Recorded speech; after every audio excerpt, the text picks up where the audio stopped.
আরেকটা খুব গুরুত্বপূর্ণ সূচি যেটা মিনমিনে মিডিয়া আপনাকে দেবে না।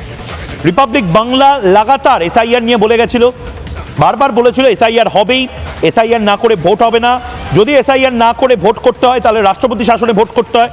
মিলবে তো সব কথা আপনারা জানতেন, ময়ূকের কথাগুলো মিলল।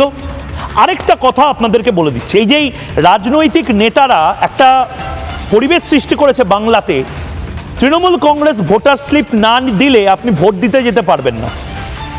তৃণমূল কংগ্রেসের যে স্থানীয় নেতা আছে তার কাছে আপনার পাড়ার সব ভোটার স্লিপগুলো রাখা থাকে, আপনাকে তাদের কাছে তাদের ক্যাম্প অফিসে গিয়েই ভোটার স্লিপ কালেক্ট করতে হবে বা সংগ্রহ করতে হবে, বা বিজেপির কাছে সিপিএম এর কাছেই এই ভোটার স্লিপগুলো আসে। একদম মিথ্যা কথা, ভালো করে নিয়মটা জানুন।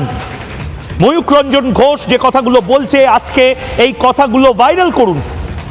নির্বাচন কমিশনের থেকে আমরা এই খবর পেয়েছি, দায়িত্ব নিয়ে এই খবর সম্প্রচার করছি।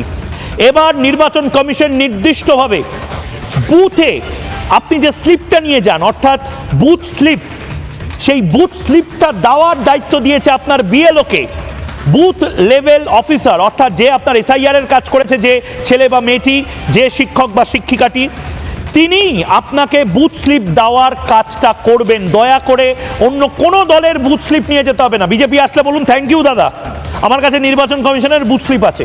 তৃণমূল আসলে বলুন না না আমার লাগবে না।